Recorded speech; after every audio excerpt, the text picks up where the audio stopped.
Hello my dear student, स्वागत है आपका एसपी स्टडी क्लासेस के एक और बेहतर वीडियो में। सो माय डियर स्टूडेंट, आज के इस वीडियो में हम डिस्कस करेंगे क्लास 12 हिंदी के बारे में।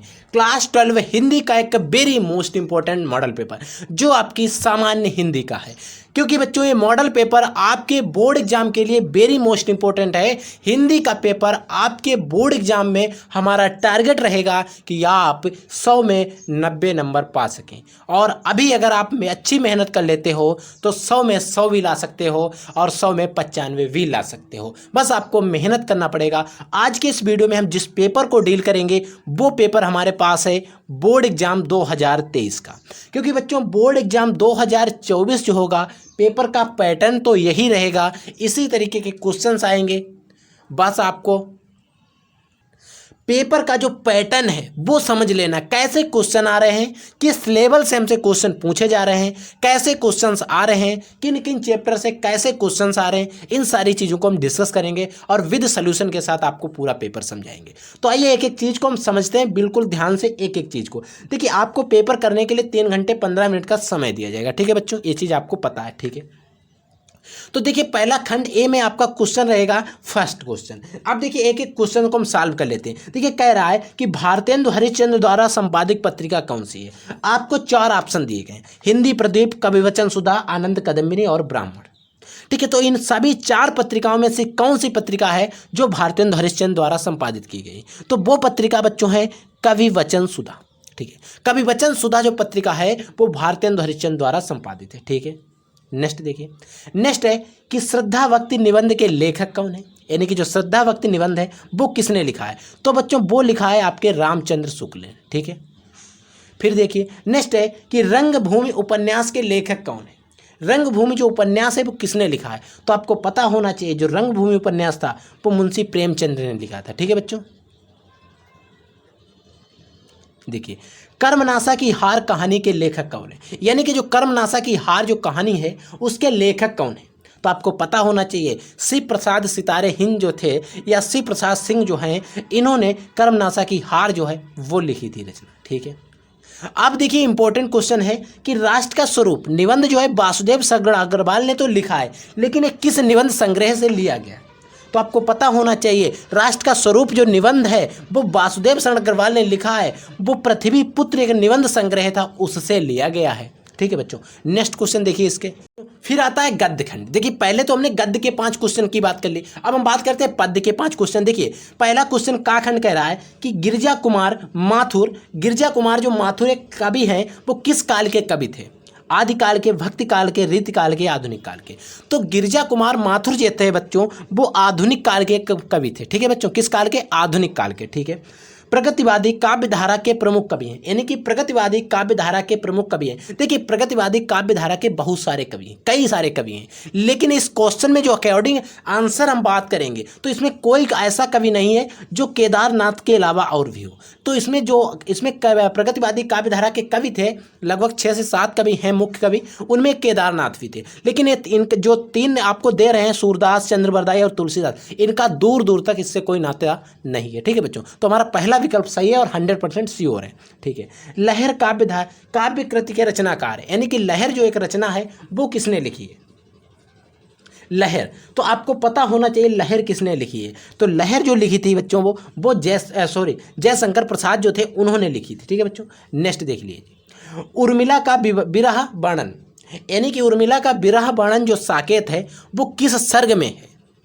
साकेत का जो एक सर्ग है उर्मिला का विरह वर्णन वो किस सर्ग में है, प्रथम सर्ग में, द्वितीय सर्ग में, नवम सर्ग में या चतुर्थ सर्ग में। तो बच्चों आपको याद होना चाहिए जो है वो नवम सर्ग में है, ठीक है। मैंने आपको इससे पहले जो क्वेश्चंस कराए थे उसमें आपको बताया था, ठीक है। परिवर्तन किस कवि की रचना है, यानी कि एक रचना है परिवर्तन, वो किस कवि की है। तो पता होना चाहिए वो सुमित्रा नंदन पंत की है, ठीक है बच्चों।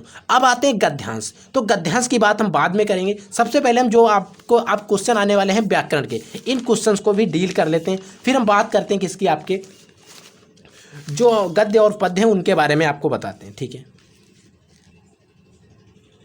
सबसे पहले क्वेश्चन नंबर 9 की बात करेंगे अब हम। देखिए, क्वेश्चन नंबर 9 में निम्नलिखित लोकोक्तियां और मुहावरे में से किसी एक का अर्थ लिखकर वाक्य प्रयोग कीजिए, और इसके लिए आपको 2 नंबर, यानी कि 2 नंबर में 1 नंबर तो अर्थ लिखने के लिए है और 1 नंबर वाक्य प्रयोग के लिए है, ठीक है।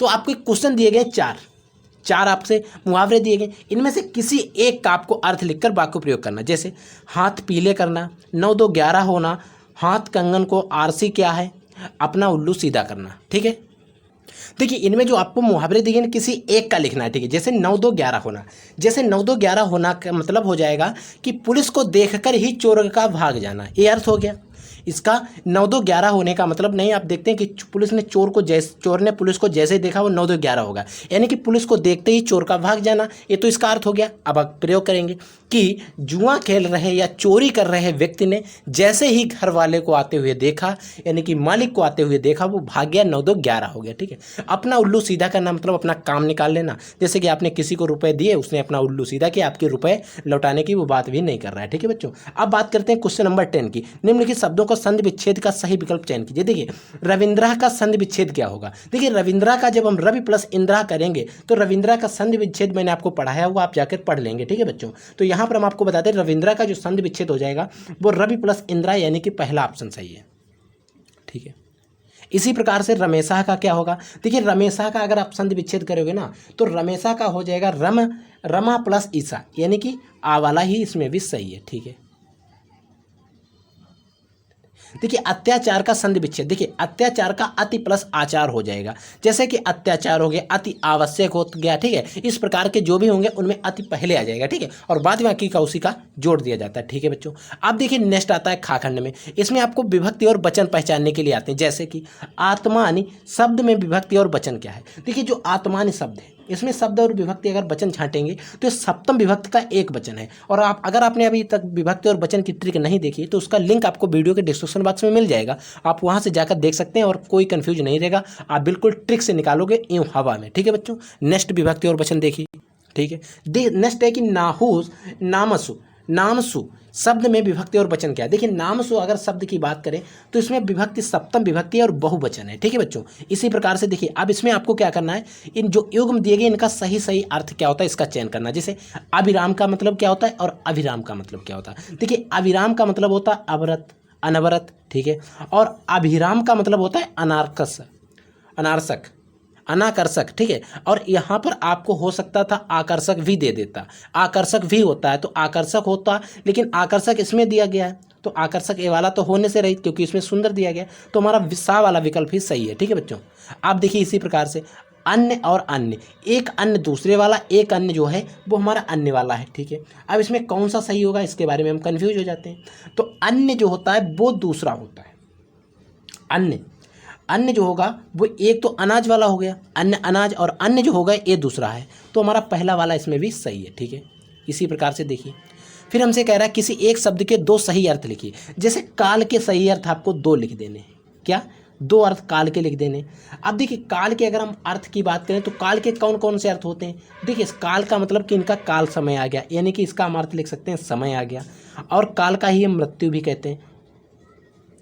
मृत्यु उस जिस समय मृत्यु पर व्यक्ति जिस समय मृत्यु होने वाली है तो उनका काल आ गया कि मृत्यु हो गई। ठीक है, इसी प्रकार से बच्चों हम जड़ की बात करेंगे तो जड़ के आपको पता होना चाहिए मूर्ख भी होता है। जड़ का मतलब क्या होता है, मूर्ख, और एक होता है मूल, जो इंग्लिश में कहते हैं मूल माने भी जड़ होती है। इसी प्रकार से अगर हम बात करें चपला की तो चपला जो होता है बिजली का पर्यायवाची होता है, बिजली का। ठीक है, तो बिजली हो जाएगी एक इसका, और एक चपला हो जाएगा लक्ष्मी। ठीक है बच्चों, लक्ष्मी भी हो जाएगा। तो 2-2 हमने लिख दिया और 2-2 ही हमसे पूछे जाते हैं। ठीक है बच्चों, आप इनको भी लिख देंगे। आप देखिए नेक्स्ट आता है जो वंदना करने योग्य हो उसे क्या कहेंगे, उसे कहेंगे वंदनीय। ठीक है बच्चों, ये मैंने आपको पढ़ाया, आप पढ़ लेंगे। देखिए नेक्स्ट है इसी प्रकार से जो जीता ना जा सके, यानी कि जिसे जीता ना जा सके उसे कहेंगे अजेय, इसे जीता ना जा सके। ठीक है, अब देखिए इसमें कह रहा है कि इन्हीं 2 वाक्यों को शुद्ध करना है, यानी कि मैं कुशलतापूर्वक हूँ, मैं कुशलपूर्वक हूँ, कुशलतापूर्वक कुशलपूर्वक हूँ। ठीक है, तो इस कुशलपूर्वक को क्या करें, कुशलतापूर्वक कर देंगे। ठीक है, मैं पानी पी लिया, तो मैं पानी पी लिया का क्या मतलब हो रहा है, गलत है ना, मैंने पानी पी लिया हो जाएगा।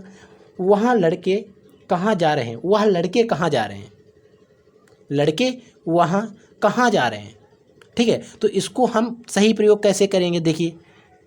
ठीक है, वहाँ की जगह पर हम क्या कर देंगे, बे कर देंगे, बे लड़के कहाँ जा रहे हैं। ठीक है, कृपया अवकाश देने की कृपा करें, तो हम क्या करेंगे, अवकाश देने की कृपा करें। ठीक है, ठीक है। इसी प्रकार से अब आपको वीर रस पढ़ लेने हैं, शांत रस पढ़ लेने हैं, रस और मैंने जो भी संध अलंकार हैं वो आपको सारे कुछ पढ़ा दिए हैं, तो आप वहाँ से जाकर पढ़ सकते हो, ठीक है। अब मैंने आपको निबंध लिखना भी बता दिया कैसे लिखे जाते हैं, ठीक है। अब आपको निबंध इनमें से किसी एक पर आपको अच्छे से तैयार कर लेना, मैंने इससे पहले भी बताए थे, और इनमें से किसी एक पर आपको निबंध अच्छे से तैयार कर लेना, और मैं तैयार करवा दूंगा। अगर आपसे तैयार नहीं होता है आप हमें कमेंट सेक्शन में कमेंट करके बच्चों बता सकते हो, ठीक है। अब हम लौटते हैं गद्य खंड पर। देखिए बच्चों, नेक्स्ट आता है गद्यांश। हमें गद्यांश दिए होते हैं 10 नंबर का होता है, इनके में आंसर लिखने होते हैं। कुछ पूछे उपयुक्त गद्यांश के पाठ और लेखक का नाम लिखिए। देखिए ये जो लेखक है ये राष्ट्र, देखिए इसमें कुछ शब्द होते हैं, मैंने आपको गद्यांश की मैं आपके लिए ट्रिक लाने वाला हूँ, ठीक है। आपको नेक्स्ट या 1 से 2 वीडियो के अंदर मिल जाएगी, मैं उनकी ट्रिक बता दूंगा उसमें गद्यांश और पद्यांश पहचानने की। जैसे इसमें राष्ट्र है तो मैं ट्रिक बता दूंगा कैसे आप पहचानोगे। देखिए ये राष्ट्र का स्वरूप आपका एक चैप्टर है, वासुदेव शरण अग्रवाल द्वारा लिखा गया है, उससे लिया गया है, ठीक है। और इसमें रेखांकित अंश की व्याख्या करना भी हम आपको बता देंगे, सारे क्वेश्चन बता देंगे। वैसे अगर आपने अभी तक वीडियो नहीं देखे तो आप वीडियो देखते रहिए और आप पढ़ते रहिए हमारे साथ, और हम आपको गद्यांश और पद्यांश लिखने की ट्रिक बता देंगे। इसी प्रकार से 2 गद्यांश आते हैं, किसी एक को आपको लिखना होता है, और इसी प्रकार से 2 पद्यांश भी आते हैं, ठीक है। अब गद्यांश पद्यांश हो गए, और फिर आते हैं हमारी क्या 2 संस्कृत में भी व्याख्याएं आती हैं, ठीक है। संस्कृत में ये सारे क्वेश्चन होते हैं, ठीक है बच्चों। ये जैसे इसमें क्वेश्चन पूछे गए। अब इसी प्रकार से लेखक का जीवन परिचय। देखिए अब आपको किन किन लेखक का जीवन परिचय पढ़ना है। प्रोफेसर जी सुंदर रेड्डी, हजारी प्रसाद द्विवेदी, वासुदेव शरण अग्रवाल, मैंने आपको बताए थे, उन्हीं से हैं सारे, ठीक है। क्योंकि मैंने इनमें से आपको 2 बताए थे कि ये आएंगे, पिछली वर्ष का अगर आप वीडियो देखेंगे तो वहाँ पर जीवन परिचय मैंने बताया था 100% उन्हीं से आया। इसमें मैंने आपको जयशंकर प्रसाद, महादेवी वर्मा सिर्फ 2 लिखाए थे ना, जयशंकर प्रसाद का आ गया। तो मैंने आपको इस साल भी कोर्स से करना है, इंपॉर्टेंट मैंने बता दिए हैं, ठीक है। अब ऐसे ध्रुव यात्रा या पंचलाइट कहानी आपको कोई एक तैयार कर लेनी, कुछ नहीं, मतलब चाहे तो आप ध्रुव यात्रा तैयार कर लीजिए, चाहे आप पंचलाइट तैयार कर लीजिए, आपको फंस जाएगा, ठीक है। क्योंकि 3 कहानियाँ तीनों आई हैं तो कोई एक ही लिखना है, ठीक है बच्चों। अब खंड काव्य की ऐसी बात, आपके हर जिले में हर राज्य में अलग अलग है। अगर आप लोग नहीं ढूंढ पा रहे हैं तो आप अपने जिले और राज्य का हमें नाम कमेंट में बॉक्स में मेंशन कर दोगे तो हम आपको उसका खंड का बता देंगे आपको कौन सा करना है, ठीक है बच्चों। नेक्स्ट आता है बच्चों संस्कृत को लेकर। अब देखिए संस्कृत में आपको सारे कुछ हमने इंपॉर्टेंट आपको बता देंगे कि आपको इनसे पढ़ लेना है और उन्हीं से आपको फंस जाएगा, ठीक है बच्चों। तो सारे इंपॉर्टेंट क्वेश्चंस जो भी हमारे गद्यांश पद्यांश संस्कृत के हिंदी के जो भी होंगे वो सब हम इंपॉर्टेंट आपको बता देंगे। बस आपको एक वीडियो मिलेगा जिसमें गद्यांश और पद्यांश बता देंगे, एक वीडियो मिल जाएगा जिसमें आपको संस्कृत बता देंगे। उनमें से आप ट्रिक से लिखेंगे, बस आपको हिंदी समझना पड़ेगा, वो कैसे समझनी है वो सारी चीज़ें हम बता देंगे। बस आप लोग हमारे साथ जुड़े रहिए और बने रहिए, हम आपकी तैयारी एकदम बेहतर ढंग से कराएंगे। तो हम मिलते हैं किसी नेक्स्ट वीडियो में किसी एक नए धमाकेदार टॉपिक से, तब तक के लिए जय हिंद, वंदे मातरम।